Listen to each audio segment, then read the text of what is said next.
بكرة مباراة الاتحاد والأهلي، بكرة الديربي الأقوى في السعودية، بكرة المباراة اللي حيكون لها رونق آخر من جميع المباريات، المباراة المنتظرة من جميع الجماهير، المباراة المنتظرة من سنتين، المباراة اللي اشتقنا لها من الموسم الماضي، احنا ندور الأهلي وينك يا أهلي، الديربي الجميل، الديربي اللي حتكون فيه منافسة داخل الملعب ومنافسة خارج الملعب، منافسة جماهيرية ومنافسة داخل الملعب من ناحية مين اللي حيفوز مين اللي حيقدر. المباراة فنيا الفريقين بيعانوا، الفريقين جمهورهم غير راضي عنه، لكن رغم السلبيات والإيجابيات لكل فريق، لكن ما حد يقدر يتوقع نتيجة الديربي، لا بالأفضلية من ناحية الأسامي ولا من أي حاجة ثانية.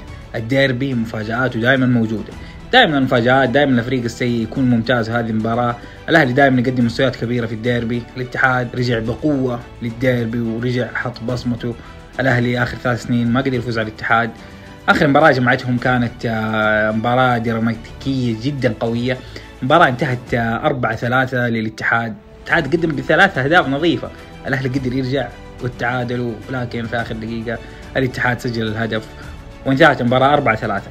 فالمباراة بكرة حتكون جميلة وممتعة وكل الجماهيرين حينبسطوا في المباراة. بعد المباراة في جمهور حيطقطق عليه فترة التوقف كلها. بالنسبة للحضور الجماهيري حيكون 70% لنادي الاتحاد و30% للنادي الأهلي، حكم إنه المباراة محسوبة فرضا. وآخر الأخبار إنه ماكسيمان لاعب الأهلي غالبا ما حيلعب بسبب إنه جاته إصابة. أما في الاتحاد فعودة البنز كريم بنزيما إلى التدريبات، الاتحاد جاهز بكريم بنزيما، فيصل الغامدي، كل اللاعبين جاهزين، زكريا هوساوي برضه رجع للفريق. المباراة حتكون ممتعة وجميلة، بالتوفيق للاتحاد، من اعماق قلبي اتمناهم يشدوا حيلهم هذه المباراة، مباراة حتكون مهمة لكل اتحادي واهلاوي. اكتبوا لنا توقعاتكم بالفريق، خلينا نشوف مين يقدر يجيب التوقع الصح، وبس يعطيكم العافية.